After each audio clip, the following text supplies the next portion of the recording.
బియ్యం దందా అన్నటువంటి వార్తని హైలైట్ చేసింది. తాజాగా విశాఖలో రేషన్ బస్తాల గుర్తింపు అక్రమాలను నడిపిస్తుంది వైకాపా హయాంలోని వారే. నేతలు అధికారులకు నెలవారీ మామూళ్లు, మాఫియా అడుగులకు మడుగులొత్తుతున్న పోలీసు రెవెన్యూ సిబ్బంది కేసులన్నీ సిట్ పరిధిలోకి తెస్తేనే లక్ష్యసిద్ధి.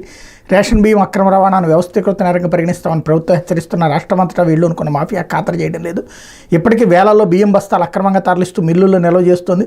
ఇతర రాష్ట్రాలు విదేశాలకు ఎగుమతి చేస్తుంది. గత ప్రభుత్వంలో గ్రీన్ ఛానల్ పేరుతో పాతుకుపోయిన వైకాపా నేతలే ఇప్పుడు మాఫియాను ముందుండి నడిపిస్తున్నారు. నెలవారీ పలకరింపులతో పోలీసు రెవెన్యూ యంత్రాంగం సహా ప్రజాప్రతినిధులు వారికే జీ హుజూర్ అంటున్నారు. ప్రకాశం జిల్లా నాగులుప్పలపాడు మండలం ఉప్పగుండూరులో డిసెంబర్ 5న 1500 బస్తాల రేషన్ బియ్యాన్ని అధికారులు స్వాధీనం చేసుకున్నారు. గతంలో ఇదే మిల్లులో 4 సార్లు 6000 బస్తాలకు పైగా రేషన్ బియ్యం దొరికాయి. స్టార్డెక్స్ యంత్రాన్ని ఏర్పాటు చేసి దందా సాగిస్తున్న కఠిన చర్యలు. అందుకే అక్రమార్కులు అనే అవే మిల్లుల్ని అడ్డాగా చేసుకుని రేషన్ బియ్యాన్ని రీసైక్లింగ్ చేస్తున్నారు. విశాఖపట్నం పోర్ట్ కంటైనర్ ఫ్రైట్ స్టేషన్లో సోమవారం మంత్రి నాదెళ్ల మనోహర్ తనిఖీ చేసి 483 కిలోల టన్నుల రేషన్ బియ్యాన్ని గుర్తించారు. పల్నాడు, గుంటూరు జిల్లాలోనూ ఇటీవల ఆయన మిల్లుల్లో పరిశీలించగా భారీగా చౌక బియ్యం పట్టుబడ్డాయి అన్నట్టు. ఇక్కడ ఏదో చెయ్యాలనుకుంటున్నారు, అది దానికి ముందు ప్రజల్ని ప్రిపేర్ చేస్తున్నారు. రేషన్ బియ్యం అన్నటువంటిది రేషన్ షాపులలో ఇస్తున్నారు, వాళ్ళు తింటలేదు, వాళ్ళు అమ్ముకుంటున్నారు.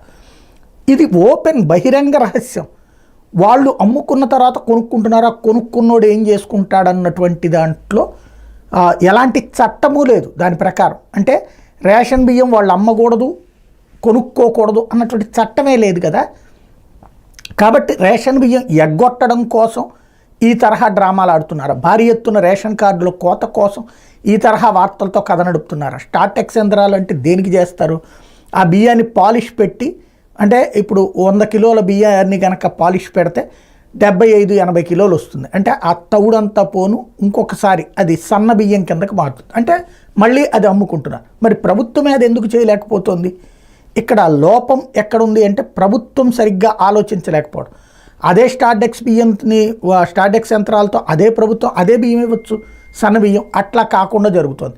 వాస్తవానికి సుదూరమైనటువంటి ప్రయాణం కేవలం ఒక బాంబర్డ్ వార్తలతో కాలక్షేపం చేస్తూ సంథింగ్ ఏదో దాంట్లో వైసీపీ అని ఒక ముద్ర లాక్కొస్తూ ఎవడున్న అధికారంలో రేషన్ బియ్యం అన్నటువంటిది ప్రజలు తినట్లేదు 100-80% అన్నది బహిరంగ రహస్యం. అదే సందర్భంలో ఆ బియ్యాన్ని తర్వాతన తీసుకెళ్ళి ఇతర దేశాలకి, ఆఫ్రికా దేశాలకు అమ్ముకుంటున్నారన్నది బహిరంగ రహస్యం.